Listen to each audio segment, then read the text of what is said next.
ದೇವರು ಪ್ರೀತಿಸುವ ಪ್ರೀತಿಯ ಬಿಗ್ ಜೆ ಟಿ ವಿ ಪ್ರಿಯ ವೀಕ್ಷಕರಿಗೆ ನಮ್ಮ ಕರ್ತನಾದ ಯೇಸು ಕ್ರಿಸ್ತನ ಹೆಸರಿನಲ್ಲಿ ನಿಮ್ಮನ್ನು ವಂದಿಸಿ ಸ್ವಾಗತ ಬಯಸ್ತಿದ್ದೇವೆ. ಬನ್ನಿರಿ, ಇಂದು ನಾವು ದೇವರ ವಾಕ್ಯವನ್ನು ಅಧ್ಯಯನ ಮಾಡಿಕೊಳ್ಳೋಣ. ದೇವರ ವಾಕ್ಯವನ್ನು ಅಧ್ಯಯನ ಮಾಡಿಕೊಳ್ಳುವಂಥದ್ದು ಭಾಳ ವಿಶೇಷವಾದದ್ದು, ಅಮೂಲ್ಯವಾದದ್ದು, ಆತ್ಮಿಕವಾದದ್ದು, ದೇವರನ್ನು ಮೆಚ್ಚುವಂಥದ್ದು, ದೇವರಿಗೆ ಇಷ್ಟವಾದದ್ದು.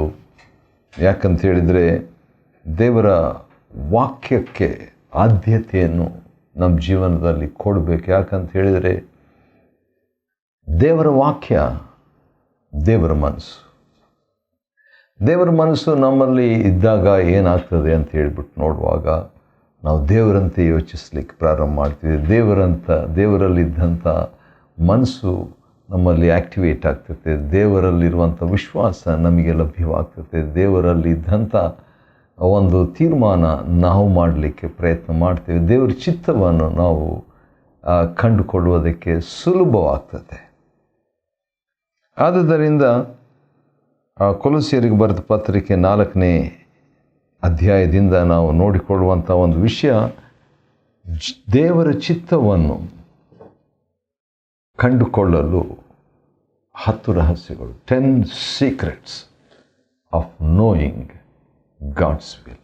ದೇವರ ಚಿತ್ತ ತಿಳಿಯಲು 10 ರಹಸ್ಯಗಳು. ದೇವರ ಚಿತ್ತ ಏನಿದೆ, ದೇವರ ಚಿತ್ತವನ್ನು ಹೇಗೆ ತಿಳ್ಕೋಬೇಕು ಎಂಬುದಕ್ಕೆ 10 ರಹಸ್ಯಗಳು. ಮೊದಲನೇದಾಗಿ ನ್ಯಾಯವಾದದ್ದನ್ನು ನಾವು ಮಾಡಬೇಕು. ಯಾಕಂತ ಹೇಳಿದರೆ ಕೊಲೊಸ್ಸೆಯರಿಗೆ ಬರೆದ ಪತ್ರಿಕೆ 4ನೇ ಅಧ್ಯಾಯದ 1ನೇ ವಚನದಲ್ಲಿ ನ್ಯಾಯವಾದದ್ದು, ಯೋಗ್ಯವಾದದ್ದು. ನ್ಯಾಯವಾದದ್ದಾದಾಗ ಯೋಗ್ಯವಾದದ್ದಾಗ್ತದೆ. ಯೋಗ್ಯವಾದ ನ್ಯಾಯವಾದದ್ದನ್ನು ನಾವು ಮಾಡುವವರಾಗಿರಬೇಕು. ನ್ಯಾಯವಾದದ್ದು, doing that which is just. Micah 6ನೇ ಅಧ್ಯಾಯ 8ನೇ ವಚನದಲ್ಲಿ ಕೂಡ ಅದನ್ನೇ ದೇವರು ಹಳೆ ಒಡಂಬಡಿಕೆಯಲ್ಲಿ ಅಪೇಕ್ಷೆ ಪಟ್ಟದ್ದು. ಹೌದು, ನ್ಯಾಯವಾದದ್ದನ್ನು ಅಲ್ಲಿ ಯಜಮಾನರಿಗೆ ಅಥವಾ ನಾಯಕರಿಗೆ ಆ ಮಾತು ಹೇಳಲಾಗಿದೆ. ಆದರೆ ಎಲ್ಲರಿಗೂ ಇದು ಅನ್ವಯ ಮಾಡಿಕೊಳ್ಳುವಂಥ ಒಂದು ವಾಕ್ಯ. ನ್ಯಾಯವಾದ ಅವ್ರು ಮಾತ್ರ ನ್ಯಾಯ ಮಾಡಬೇಕಂತೀರಿ, ನಾವೆಲ್ಲರಿಗೂ, ಆದರೆ ವಿಶೇಷವಾಗಿ ನಾಯಕರು ನ್ಯಾಯವಾದದ್ದನ್ನು ಮಾಡಬೇಕು. ಎರಡನೇದಾಗಿ, ಅದು ಮೊದಲನೇ ರಹಸ್ಯ, ದೇವರ ಚಿತ್ತವನ್ನು ಕಂಡುಕೊಳ್ಳುವುದಕ್ಕೆ. ಎರಡನೇ ರಹಸ್ಯ, ಕೃತಜ್ಞತಾ ಭಾವವುಳ್ಳವರಾಗಿರುವುದು. An attitude of thanksgiving. ದೇವರ ಚಿತ್ತವನ್ನು ಭಾಳ ಜನರು ಯಾಕೆ ಕಳ್ಕೊಂಡ್ರು ಹಳೆ ಒಡಂಬಡಿಕೆ ಅಂದರೆ ಗೊಣಗುಟ್ಟಿದ್ರು. They grumbled, they were experts in grumbling. ಅವರು ಗೊಣಗುಡ್ತಾ ಇದ್ದುದರಿಂದ ಏನಾಯಿತು ಅಂತ ಹೇಳ್ಬಿಟ್ಟು ನಾವು ನೋಡ್ತೀವಿ. ಅವರು ಗೊಣಗುಟ್ಟಿದ್ದರಿಂದ ಸಂಭವಿಸಿದಂಥ ಸಂಗತಿ ಏನಂತ ಹೇಳಿದರೆ, ದೇವರ ಚಿತ್ತವನ್ನು ಕಂಡುಕೊಳ್ಳದೆ, ದೇವರ ಚಿತ್ತದಲ್ಲಿ ಒಳಪಡದೆ, ದೇವರ ಚಿತ್ತವನ್ನು ಪೂರೈಸದೆ ಅವರು ನಾಶವಾದರಂತ ಹೇಳ್ಬೋದು. ಅಥವಾ ಇನ್ನೊಂದು ರೀತಿಯಿಂದ ಹೇಳ್ಬೋದು, ದೇವರ ಚಿತ್ತವನ್ನು ತಿಳಿಯದೆಯೂ, ದೇವರ ಚಿತ್ತವನ್ನು ಮಾಡದೆಯೂ ಮರಣ ಹೊಂದಿದ್ರಂತ ಹೇಳ್ಬೋದು. ಲಕ್ಷಾಂತರ ಇಸ್ರಾಯೇಲ್ರು, ವಿಶ್ವಾಸಿಗಳು ಆ ರೀತಿಯಾಗಿ ಆದರು. ಅದು ಒಂದು ಪಾಠ ನಮಗೆ ಅಂತ. ಆದರೆ ಅದರ ಬದಲಾಗಿ ಕೃತಜ್ಞತೆ, ಥ್ಯಾಂಕ್ಸ್ ಗಿವಿಂಗ್. ಈ ಒಂದು ಕೃತಜ್ಞತೆ ಬಂದಂಥ ವೇಳೆಯಲ್ಲಿ 4ನೇ ಅಧ್ಯಾಯ ಕೊಲೊಸ್ಸೆಯರಿಗೆ ಬರೆದ ಪತ್ರಿಕೆ 2ನೇ ವಚನದಲ್ಲಿ ಎಚ್ಚರವಾಗಿದ್ದು ಕೃತಜ್ಞತೆಯ ಭಾವವುಳ್ಳವರಾಗಿರ್ರಿ ಅಂತ ಹೇಳ್ಬಿಟ್ಟು ಹೇಳಲಾಗಿದೆಯಲ್ಲ. ಆದ ಕಾರಣ thanksgiving leads us to find God's will. ಈ ಕೃತಜ್ಞತೆಯ ಮನೋಭಾವನೆ ದೇವರ ಚಿತ್ತವನ್ನು ತಿಳ್ಕೊಳ್ಳುವುದಕ್ಕೆ ಒಂದು ಅನುಕೂಲ ಮಾಡುವಂಥ ಆತ್ಮ ಸ್ಟೇಜ್ ಆಗಿರ್ತದೆ. ಮೂರನೇದಾಗಿ ಪ್ರಾರ್ಥನೆ. ಅಂದ ಹಾಗೆ ಕೊಲೊಸ್ಸೆ 4ನೇ ಅಧ್ಯಾಯದಿಂದ ನಾವು ಏನು ಸ್ಟಡಿ ಮಾಡ್ತಾ ಇದ್ದೀವಿ ಅಂತ ಹೇಳಿದರೆ, ದೇವರ ಚಿತ್ತವನ್ನು ತಿಳ್ಕೊಳ್ಳುವುದಕ್ಕೆ 10 ರಹಸ್ಯಗಳು, 10 secrets of knowing God's will. Bakht Singh ಎಂಬ ಹೆಸರಿನ ದೇವರ ಸೇವಕರು ಒಬ್ಬರು ಹೇಳಿದ್ದು ನೆನಪಿಗೆ ಬರ್ತಿದೆ. ಅದೇನಂತ ಹೇಳಿದರೆ, ಅವ್ರು ಹೇಳಿದ ಮಾತು ಏನಂತ ಹೇಳಿದರೆ, ದೇವರ ಚಿತ್ತವನ್ನು ನಾವು ತಿಳಿಯದಿದ್ದರೆ ನಾವು ಬುದ್ಧಿಹೀನರು ಅಂತ ಹೇಳ್ಬಿಟ್ಟು, ಅದಕ್ಕೆ ಆಧಾರಿತವಾಗಿ ಎಫೆಸ 5 ಅವರು ಆ ಮಾತು ಹೇಳಿದರು. ಹೌದು, ಅದನ್ನು ಒಪ್ಪಿಕೊಳ್ತಕ್ಕದ್ದು. ಯಾಕಂತ ಹೇಳಿದರೆ ದೇವರ ಚಿತ್ತವನ್ನು ನಾವು ವಿವೇಚಿಸಿ ತಿಳ್ಕೊಳ್ಬೇಕು. ತಿಳಿಯದಿದ್ದರೆ ನಾವು ಬುದ್ಧಿಹೀನರೇ ಸರಿ. ಆದರೆ ಬುದ್ಧಿಹೀನರಷ್ಟೇ ಅಲ್ಲ, ನಾವು ದೇವ್ರ ಚಿತ್ತವನ್ನು ತಿಳಿಯದಿದ್ದರೆ ದೇವ್ರ ಚಿತ್ತವನ್ನು ಮಾಡಲಿಕ್ಕಾಗಲ್ಲ. ದೇವ್ರ ಚಿತ್ತವನ್ನು ಮಾಡಲಿಕ್ಕಾಗದಿದ್ದರೆ ದೇವ್ರ ಚಿತ್ತವನ್ನು ನಾವು ಪೂರೈಸದೆ ಇಸ್ರಾಯೇಲರ ಹಾಗೆ ನಾವು ಇಹಲೋಕದ ಯಾತ್ರೆಯನ್ನು, ಒಂದು ವೇಳೆ ಡೀಸೆಂಟ್ ಶವ ಸಂಸ್ಕಾರ ಬಹಳ ಜನ ಬಂದಿದ್ದರು, ಆ ರೀತಿಯಾಗಿ ಮುಗಿಬೋದು. ಆದರೆ ನಾವು ದೇವ್ರ ದೃಷ್ಟಿಯಲ್ಲಿ ದೇವ್ರ ಚಿತ್ತವನ್ನು ನೆರವೇರಿಸಿದವರಾಗಿ ಇಹಲೋಕವನ್ನು ಬಿಟ್ಟೇವಾ ಎಂಬುದು ಪ್ರಶ್ನೆ. ಒಬ್ಬ ದೇವರ ಸೇವಕರು ಮೊನ್ನೆ ಹೇಳ್ತಾ ಇದ್ರು, ಅದೇನೆಂದರೆ, ನಾನು ಯಾಕೆ ಹುಟ್ಟಿದೆ ಅಂತ ನನಗೆ ಗೊತ್ತು. ದೇವರ ಚಿತ್ತವನ್ನು ನಾನು ಬಲ್ಲವನಾಗಿದ್ದೇನೆ. I know God's will. I know why God has called me. I know why I am born. ಯಾಕೆ ಹುಟ್ಟಿದ್ದೀನಂತ ಅದ್ರ ಬಗ್ಗೆ ಅವರು ಭಾಳ ಸ್ಪಷ್ಟವಾಗಿ ಹೇಳ್ತಾ ಇದ್ದಾಗ ನನಗೆ ಸ್ವಲ್ಪ ಆಶ್ಚರ್ಯ ಆಯಿತು. ಯಾಕಂದರೆ ನನಗೆ ಅಷ್ಟೊಂದು ಕ್ಲಾರಿಟಿ ಇಲ್ಲ ನನ್ನ ಜೀವನದಲ್ಲಿ. ಆದರೆ ಕಲೀಲಿಕ್ಕೆ ಇಷ್ಟ ಉಂಟು. ದೇವರು ಸಹಾಯ ಮಾಡ್ತಾನೆ, ನಿಮಗೂ ನನಗೂ. ಕೊಲಸೆ 4ನೇ ಅಧ್ಯಾಯವನ್ನು ನಾವು ನೋಡ್ಕೊಳ್ತಾ ಇದ್ವಿ. ಅದರಲ್ಲಿ ಏನು ವಿಷಯ ಇದೆ ಅಂತ ಹೇಳಿದ್ರೆ, ದೇವರ ಚಿತ್ತವನ್ನು ತಿಳಿದುಕೊಳ್ಳುವ 10 ರಹಸ್ಯಗಳನ್ನು ನಾವು ನೋಡ್ತಾ ಇದ್ವಿ. 10 secrets of knowing God's will.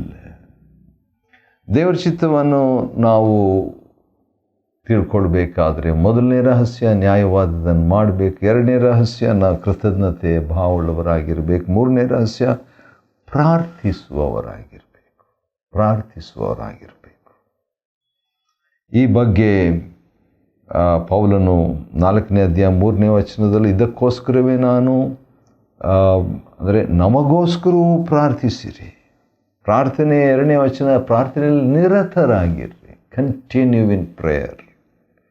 ಇಲ್ಲಿ ಪ್ರೇ ಫಾರ್ ಅಸ್, ನಮಗಾಗಿ ಪ್ರಾರ್ಥಿಸಿರಿ ಅಂತ ಹೇಳ್ಬಿಟ್ಟು ಪೌಲನು ಅನೇಕ ಬಾರಿ ತನ್ನ ಪತ್ರಿಕೆಗಳಲ್ಲಿ ಪ್ರಾರ್ಥನೆಯ ಸಹಾಯ ತನ್ನ ಆತ್ಮಿಕ ಮಕ್ಕಳಿಂದ ಕೇಳುವಂಥದ್ದು ಆಶ್ಚರ್ಯ. ಅದು ಒಳ್ಳೆಯದು.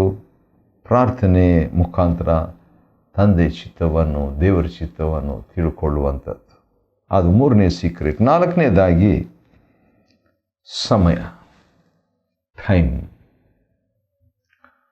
ಕೊಲಸೆ 4ನೇ ಅಧ್ಯಾಯದ ಮತ್ತು 5ನೇ ವಚನ ನೋಡುವಾಗ, ಸಮಯವನ್ನು ಸದುಪಯೋಗ ಮಾಡಿಕೊಂಡು ಹೊರಗಿನವರೊಂದಿಗೆ ನಡೆದುಕೊಳ್ಳುವುದರಲ್ಲಿ ಜಾಣತನದಿಂದ ಇರ್ರಿ.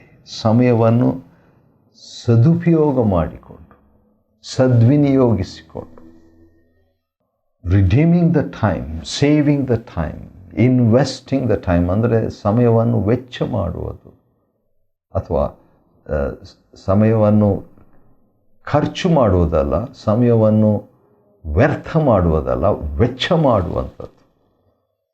ಆದುದರಿಂದ ಯಾಕಂತ ಹೇಳಿದರೆ ನಮಗಿರುವಂಥದ್ದು ಭೂಲೋಕದಲ್ಲಿ ಸ್ವಲ್ಪವೇ ಸಮಯ. ಆ ಒಂದು ಸಮಯವನ್ನು ಸದುಪಯೋಗ ಮಾಡಿಕೊಳ್ಳಂದರೆ ಯಾವುದು ನಿತ್ಯತ್ವಕ್ಕೆ ನಡೆಸುವಂಥದ್ದನ್ನು ಈ ಸಮಯದಿಂದ ನಾನು ಮಾಡ್ಬೋದು. ಎಲ್ರಿಗೂ 24 ತಾಸಿದೆ. ಆ 24 ತಾಸಿನಲ್ಲಿ ಅದೇ 24 ತಾಸು ತೆಗೆದುಕೊಂಡು ನರಕಕ್ಕೆ ಒಬ್ಬ ವ್ಯಕ್ತಿ ಸಿದ್ಧವಾಗ್ಬೋದು. ಅದೇ 24 ತಾಸನ್ನು ತೆಗೆದುಕೊಂಡು ಸ್ವರ್ಗಕ್ಕೆ ಒಬ್ಬ ವ್ಯಕ್ತಿ ಸಿದ್ಧವಾಗ್ಬೋದು. ಅದೇ 24 ತಾಸನ್ನು ತೆಗೆದುಕೊಂಡು ತನಗೋಸ್ಕರ ಒಬ್ಬ ವ್ಯಕ್ತಿ ಆ 24 ತಾಸನ್ನು ಉಪಯೋಗಿಸ್ಕೊಳ್ಬೋದು. ಅದೇ 24 ತಾಸನ್ನು ತೆಗೆದುಕೊಂಡು ದೇವರಿಗಾಗಿ ಒಬ್ಬ ವ್ಯಕ್ತಿ ಉಪಯೋಗಿಸಿಕೊಳ್ಬೋದು. ಈ ರೀತಿಯಾಗಿ ಸಮಯವನ್ನು ಯಾವುದಕ್ಕಾಗಿ ಉಪಯೋಗಿಸ್ಕೊಳ್ತೀರಿ ಅನ್ನುವಂಥದ್ದು ಪ್ರಾಮುಖ್ಯ. 5ನೇದಾಗಿ ಕೊಲೊಸ್ಯರಿಗೆ ಬರೆದ ಪತ್ರಿಕೆ 4ನೇ ಅಧ್ಯಾಯದಿಂದ ನಾವೇನು ನೋಡ್ತಿದ್ದೇವೆ ಅಂದರೆ, ದೇವರ ಚಿತ್ತವನ್ನು ತಿಳಿದುಕೊಳ್ಳುವುದಕ್ಕೆ 10 ರಹಸ್ಯಗಳು. 10 secrets of knowing God's will. ದೇವರ ಚಿತ್ತವನ್ನು ನಾವು ತಿಳ್ಕೊಳ್ಬೇಕಾದ್ರೆ 4ನೇ ಅಧ್ಯಾಯ ಕೊಲೊಸ್ಯರಿಗೆ ಬರೆದ ಪತ್ರಿಕೆ 6ನೇ ವಚನದಲ್ಲಿ ನಿಮ್ಮ ಸಂಭಾಷಣೆ ಯಾವಾಗಲೂ ಕೃಪೆಯುಳ್ಳದ್ದು, ಉಪ್ಪಿನಿಂದ ಹದವುಳ್ಳದ್ದು ಆಗಿರಲಿ. ಸಂಭಾಷಣೆ ಅಂತ ಹೇಳುವಾಗ ಮಾತು. ನೆನ್ನೆ ದೇವರ ಸೇವಕರೊಬ್ಬರು ಈ ರೀತಿಯಾಗಿ ಹೇಳ್ತಿದ್ರು, ನಿಮ್ಮ ಶಕ್ತಿ ಬಾಯಲ್ಲೇ ಇದೆ. Your power is in your mouth. ಆ ಶಕ್ತಿಗಾಗಿ ಅಲ್ಲಿ ಇಲ್ಲಿ ಹುಡುಕಬೇಡ್ರಿ, ನಿಮ್ಮ ಬಾಯಲ್ಲೇ ಇದೆ ಆ ಶಕ್ತಿ. ಯಾಕಂತ ಹೇಳಿದರೆ ಜೀವಧಾರೆಗಳು ನಾಲಿಗೆಯಿಂದ ಬರುವಂಥದ್ದಾಗಿದೆ. ಹೃದಯ, ನಾಲಿಗೆ ಅಥವಾ ಬಾಯಿ, ಮನಸ್ಸು, ಈ ಮೂರರ ವಿಷಯದಲ್ಲಿ ನಾವು ದೇವರ ಚಿತ್ತವನ್ನು ತಿಳ್ಕೊಳ್ಳುವುದಕ್ಕೆ ಉಪಯೋಗಿಸುವಂಥ 3 ಅಂಗಗಳು. ಈಗ ಇಲ್ಲಿ ನಿಮ್ಮ ಸಂಭಾಷಣೆ ಯಾವಾಗಲೂ ಕೃಪೆಯುಳ್ಳದ್ದು, ಕೃಪಾಭರಿತ ವಾಕ್ಯಗಳು. ಕೃಪೆ ಏನು ಮಾಡ್ತದೆ? ಕಟ್ಟುತ್ತದೆ. ಕೃಪೆ ಏನು ಮಾಡ್ತದೆ? ಶಕ್ತಿ ಕೊಡ್ತದೆ. ಕೃಪೆ ಏನು ಮಾಡ್ತದೆ? ದೇವರಂತೆ ಮಾತನಾಡುವಂತೆ ಮಾಡ್ತದೆ. ಆದ ಕಾರಣ ಒಂದು ವಾಕ್ಯ ನನಗೆ ನೆನಪಿಗೆ ಬರ್ತಾ ಇದೆ. ನಮ್ಮ ಕರ್ತನಾದ ಯೇಸು ಕ್ರಿಸ್ತನು ಮಾತಾಡಿದಂಥ ಒಂದು ಮಾತು ನೋಡೋಣ ಹೇಗಿದೆ, ಏನಾಗಿದೆ ಅಂತ ಹೇಳ್ಬಿಟ್ಟು. ಮತ್ತಾಯನ ಬರೆದ ಸುವಾರ್ತೆ 12ನೇ ಅಧ್ಯಾಯ ಯೇಸು ಸ್ವಾಮಿ ಮಾತನಾಡುವಾಗ ಒಂದು ಮಾತು ಈ ರೀತಿಯಾಗಿ ಹೇಳ್ತಾರೆ. ಅದೇನಂತ ಹೇಳಿದ್ರೆ, ನಿಮ್ಮ ಮಾತಿನಿಂದಲೇ ಅಂದರೆ ಮಾತಿಗೆ ಎಷ್ಟು ಮಹತ್ವ ಇದೆ ಅನ್ನುವಂಥದ್ದು ನನಗೆ ಇದರಿಂದ ಗೊತ್ತಾಯ್ತದೆ. ಅಂದರೆ ನಿನ್ನ ಮಾತಿನಿಂದಲೇ ನೀನು ನೀತಿವಂತನಾಗುವಿ, ನಿನ್ನ ಮಾತಿನಿಂದಲೇ ಅಪರಾಧಿ ಎಂದು ಎಣಿಸಲ್ಪಡುವಿ ಅಂತ ಹೇಳ್ಬಿಟ್ಟು. ಮತ್ತಾಯನ ಬರೆದ ಸುವಾರ್ತೆ 12ನೇ ಅಧ್ಯಾಯ 37ನೇ ವಚನದಲ್ಲಿ ಆ ಮಾತು ಇರುವಾಗ ಮಾತಿನ ಮಹತ್ವ ಎಷ್ಟೊಂದಿದೆ, ಎಷ್ಟಾಗಿದೆ ಅಂತ ನಾವು ನೋಡ್ತೇವೆ. ಇಲ್ಲಿ ಕೂಡ ಬಾಯಿಂದ ಕೃಪೆ ಬರ್ತದಂತೆ, ಬಾಯಿಂದ ರುಚಿ ಬರ್ತದಂತೆ. ಬಾಯಿ ಶಕ್ತಿ ತರುವಂಥ ಸಾಧನವಾಗಿರಲಿ. ಹಾಗಾದರೆ ದೇವರ ಚಿತ್ತವನ್ನು ಕಂಡುಕೊಳ್ಳುವ 5ನೇ ರಹಸ್ಯ ಏನಂತ ಹೇಳಿದರೆ, ಮಾತನ್ನು ಉಪಯೋಗಿಸುವ ರೀತಿ, the way we use hour mouth. ದೇವರು ಲೋಕಗಳನ್ನು ನಿರ್ಮಿಸಿದ್ದು ಬಾಯಿ ಮಾತಿನಿಂದ. ಆದ ಕಾರಣ ಅದೇ ದೇವರು ನಮಗೆ ಹೇಳ್ತಿದ್ದಾರೆ, ನೀವು ಕೂಡ ನಿಮ್ಮ ಬಾಯಿಂದ ನಿಮ್ಮ ಲೋಕವನ್ನು ಕಟ್ಟ್ರಿ, ನಿಮ್ಮ ಭವಿಷ್ಯವನ್ನು ರೂಪಿಸಿಕೊಳ್ಳ್ರಿ, ನನ್ನಂತೆ ಆಗ್ರಿ ಎಂಬುದಾಗಿ. ಅದನ್ನೇ ಆದಿಕಾಂಡ 1ನೇ ಅಧ್ಯಾಯದಲ್ಲಿ ನಾವು ನೋಡ್ತೀವಲ್ವ. ಸರಿ, ನಾವೇನು ನೋಡ್ತಿದ್ದೇವೆ ಅಂತ ಹೇಳಿದ್ರೆ, ಕೊಲೊಸ್ಸೆ 4ನೇ ಅಧ್ಯಾಯದಿಂದ ದೇವರ ಚಿತ್ತವನ್ನು ಕಂಡುಕೊಳ್ಳುವ 10 ರಹಸ್ಯಗಳನ್ನು ನಾವು ನೋಡ್ತಿದ್ದೇವೆ. 10ರಲ್ಲಿ 5 ಮುಗಿಸಿದ್ವಿ, ಇನ್ನು 5ಅನ್ನು ನಾವು ನೋಡಿಕೊಳ್ಳಲಿಕ್ಕಿದ್ದೇವೆ. ಬೇಗ ನೋಡಿಕೊಳ್ಳೋಣ ಬನ್ನಿರಿ. 4ನೇ ಅಧ್ಯಾಯ 7ನೇ 8ನೇ 9ನೇ ವಚನದಲ್ಲಿ 3 ವಚನಗಳಲ್ಲಿ ಒಂದು ಪದ ರಿಪೀಟ್ ಆಗುವಂಥದ್ದನ್ನು ಗಮನಿಸ್ತೇವೆ. ಅದೇನೆಂದರೆ ನಂಬಿಗಸ್ತ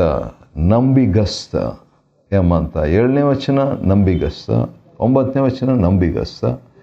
ಹಾಗಾದರೆ ನಂಬಿಗಸ್ತಿಕೆ, ಫೇತ್ಫುಲ್ನೆಸ್. ದೇವರ ಚಿತ್ತವನ್ನು ನಾವು ಕಂಡುಕೊಳ್ಳಬೇಕಾದರೆ ನಂಬಿಗಸ್ತರಾಗಿರಬೇಕು. ದೇವರು ಯಾವ ವಿಷಯದಲ್ಲಿ ನಂಬಿಗಸ್ತರಾಗಿರಬೇಕು ಅಂತ ಹೇಳ್ಬಿಟ್ಟು ನೋಡುವಾಗ, ಲೂಕನ ಬರೆದ ಸುವಾರ್ತೆಯಲ್ಲಿ ಈ ಬಗ್ಗೆ ಭಾಳ ಚೆನ್ನಾಗಿ ಇರುವಂಥ ಮಾತನ್ನು ಗಮನಿಸ್ಬೋದು. ಯಾಕಂದರೆ ಲೂಕ 16ರಲ್ಲಿ ಚಿಕ್ಕದರಲ್ಲಿ ನಾವು ನಂಬಿಗಸ್ತರಾಗಿರಬೇಕು, ಬೇರೆಯವರ ವಿಷಯದಲ್ಲಿ ನಾವು ನಂಬಿಗಸ್ತರಾಗಿರಬೇಕು, ಲೌಕಿಕ ವಿಷಯದಲ್ಲಿ ನಾವು ನಂಬಿಗಸ್ತರಾಗಿರಬೇಕು. ಪ್ರಕಟಣೆ 2:10 ಸಾಯುವವರೆಗೆ ನಾವು ನಂಬಿಗಸ್ತರಾಗಿರಬೇಕು. ಯಾಕಂತೇಳಿದ್ರೆ 1 ಕೊರಿಂಥ 10:13 ದೇವರು ನಂಬಿಗಸ್ತರಾಗಿದ್ದಾರೆ. ಅದೇ ರೀತಿಯಾಗಿ ಇಲ್ಲಿ ಕೆಲವು ಭಕ್ತಾದಿಗಳನ್ನು ನೋಡುವಾಗ ಕೊಲೊಸ್ಸೆ 4:7, 4:9ರಲ್ಲಿ ನಂಬಿಗಸ್ತರಾಗಿರುವಾಗ ಏನಾಗ್ತದೆ, ದೇವ್ರ ಚಿತ್ತವನ್ನು ಕಂಡುಕೊಳ್ಳಲಿಕ್ಕೆ ಅದೊಂದು ರಹಸ್ಯ. 7ನೇದಾಗಿ ದೇವರ ಚಿತ್ತವನ್ನು ಕಂಡುಕೊಳ್ಳುವುದಕ್ಕೆ 10 ರಹಸ್ಯಗಳಲ್ಲಿ 6ನೇ ರಹಸ್ಯ ಮುಗಿತು. 7ನೇ ರಹಸ್ಯ ಏನಂತ ಹೇಳಿದರೆ ಈ ಆಧರಣೆ. ಆದರಣೆ ಅಂದ ತಕ್ಷಣ ನನಗೆ ಪವಿತ್ರಾತ್ಮನ ಸೇವೆಯೇ ನೆನಪಿಗೆ ಬರ್ತದೆ. ಯಾಕಂತ ಹೇಳಿದ್ರೆ ಆತನು ಆದರಣೆಯ ಕರ್ತನು. ಆದರೆ ಇಲ್ಲಿ ನನಗೆ ಆಶ್ಚರ್ಯವನ್ನು ತಂದಂಥ ಒಂದು ವಿಷಯ ಏನಂದರೆ, ಕೊಲೊಸ್ಸೆ 4ನೇ ಅಧ್ಯಾಯ ಮತ್ತು 11ನೇ ವಚನದಲ್ಲಿ ದೇವರ ರಾಜ್ಯಕ್ಕಾಗಿ ಪೌಲನ ಜೊತೆ ಕೆಲಸದವರಾಗಿದ್ದು ಕೆಲವರು ಅವನಿಗೆ ಆದರಣೆಯಾಗಿದ್ದರಂತೆ. ಆತ್ಮಿಕ ನಾಯಕನಿಗೆ ಇರುವಂಥವರು ದೇವರ ಚಿತ್ತವನ್ನು ಬೇಗ ಕಂಡುಕೊಳ್ತಾರೆ. The one who is comforting to the spiritual father will find out God's will quickly. ಸರಿ, ಅದು ಒಂದೇ ಮಾರ್ಗ ಅಲ್ಲ. ಅದು ಇಂದು 4ನೇ ಅಧ್ಯಾಯದಲ್ಲಿ ನಮಗೆ ಸಿಕ್ಕಿದಂಥ ಒಂದು ರಹಸ್ಯ. 8ನೇ ರಹಸ್ಯ ಲೇಬರ್, ಪ್ರಯಾಸ ಅಥವಾ ಹೋರಾಡುವುದು. ಏನು ಅದು ವಾಕ್ಯ ನಾನು ಓದ್ತೇನೆ. 4ನೇ ಅಧ್ಯಾಯ ಕೊಲೊಸ್ಸೆಯರಿಗೆ ಬರೆದ ಪತ್ರಿಕೆ ಮತ್ತು 12ನೇ ವಚನದಲ್ಲಿ ನೋಡುವಾಗ, ನೀವು ಪರಿಪೂರ್ಣರಾಗಿ ನಿಂತು ಎಲ್ಲ ವಿಷಯಗಳಲ್ಲಿ ದೇವರ ಚಿತ್ತವನ್ನು, ಎಷ್ಟು ವಿಷಯಗಳಲ್ಲಿ? ಎಲ್ಲ ವಿಷಯಗಳಲ್ಲಿ ದೇವರ ಚಿತ್ತವನ್ನು ಕುರಿತು ಪೂರ್ಣ ನಿಶ್ಚಯವುಳ್ಳವರಾಗಿರಬೇಕೆಂದು, ಹೌದು, ಯಾವಾಗಲೂ ಹೋರಾಡ್ತಾನೆ. ಯಾವಾಗಲೂ ಹೋರಾಡು. ಹಾಗಾದರೆ ಪ್ರಾರ್ಥನೆ ಹೋರಾಟ ಅಥವಾ ಆತ್ಮಿಕ ಹೋರಾಟ.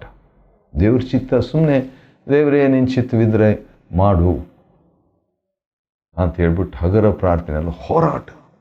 ಬೀಯಿಂಗ್ ಇನ್ವಾಲ್ವ್ ಅಂದರೆ ಗಂಭೀರವಾಗಿರುವಂಥದ್ದು, ಒಳಪಟ್ಟಿರುವಂಥದ್ದು, ಅದಕ್ಕೆ ಗಮನ ಕೊಡುವಂಥದ್ದು, ಕೇಂದ್ರಿತವಾಗಿರುವಂಥದ್ದು, ಆಸಕ್ತಿ ವಹಿಸುವಂಥದ್ದು, ಹೋರಾಡುವಂಥದ್ದು, ನಿಶ್ಚಯವಾಗಿರಬೇಕು ಅನ್ನುವಂಥದ್ದು. ಅದ ಕಾರಣ ಇದು ಸ್ವಲ್ಪ ಆ್ಯಕ್ಟಿವಿಟಿ ಇದೆ. ದೇವ್ರ ಚಿತ್ತವನ್ನು ಕಂಡುಕೊಳ್ಬೇಕಾದ್ರೆ ನಾವು ಹೋರಾಡಬೇಕು, ಪ್ರಯಾಸ ಪಡಬೇಕು ಎಂಬಂಥ ಪಾಠ ನಾವು ಕಲಿತಾ ಇದ್ದೀವಿ. ಅದು 8ನೇ ರಹಸ್ಯ. 9ನೇ ರಹಸ್ಯ ಏನಂತ ಹೇಳಿದ್ರೆ, ವಿಟ್ನೆಸ್ ಆಫ್ ಸ್ಪಿರಿಚುವಲ್ ಫಾದರ್, ಆತ್ಮಿಕ ತಂದೆಯ ಸಾಕ್ಷಿ. ಆತ್ಮಿಕ ತಂದೆಯ ಸಾಕ್ಷಿ ಅಂತ ಹೇಳುವಾಗ 4ನೇ ಅಧ್ಯಾಯ ಕೊಲೊಸ್ಸೆಯರಿಗೆ ಬರೆದ ಪತ್ರಿಕೆ, ಅವನು ಬಹಳವಾಗಿ ಪ್ರಯಾಸ ಪಡುತ್ತಿದ್ದಾನೆಂದು ಅವನ ವಿಷಯವಾಗಿ ನಾನು ಸಾಕ್ಷಿ ಹೇಳುತ್ತೇನೆ. ವಾವ್! ನಮಗೊಬ್ಬ ಆತ್ಮಿಕ ತಂದೆ ಇರಬೇಕು ಅಥವಾ ಆತ್ಮಿಕ ನಾಯಕರು ಇರಬೇಕು ನಮ್ಮ ಜೀವನದಲ್ಲಿ, ಭೂಲೋಕದ ಜೀವನದಲ್ಲಿ. ಆ ಆತ್ಮಿಕ ತಂದೆಯ ಮುಖಾಂತರವಾಗಿ ನಮಗೆ ಉತ್ತೇಜನ, ಮಾರ್ಗದರ್ಶನ, ಆತ್ಮಗಳ ಜವಾಬ್ದಾರಿಕೆ ಇವು ಇರಬೇಕು. ಅಷ್ಟೇ ಅಲ್ಲದೆ ಇವತ್ತು ನಾವು ನೋಡ್ತಿದ್ದೇವೆ, ನಾನು ಸಾಕ್ಷಿ ಹೇಳುತ್ತೇನೆ. ಹಾಗಾದರೆ ನನ್ನ ಆತ್ಮಿಕ ತಂದೆ ನನ್ನ ವಿಷಯದಲ್ಲಿ ಒಂದು ಸಾಕ್ಷಿ ಹೇಳುವುದಾದರೆ ಅದು ದೇವರ ಚಿತ್ತವನ್ನು ಕಂಡುಕೊಡುವುದಕ್ಕೆ ಒಂದು ರಹಸ್ಯ. ಒಂದೇ ರಹಸ್ಯ ಅಲ್ಲ, ಒಂದು ರಹಸ್ಯ. ಕೊನೆಯದಾಗಿ ನಾವು ಇನ್ನೊಂದು ವಿಷಯವನ್ನು ನೋಡಬೇಕು. ಅದೇನಂತ ಹೇಳಿದ್ರೆ, ಕೃಪೆಯು ನಿಮ್ಮೊಂದಿಗಿರಲಿ. ಗ್ರೇಸ್ ಬಿ ಅಪಾನ್ ಯು, 18ನೇ ವಚನ.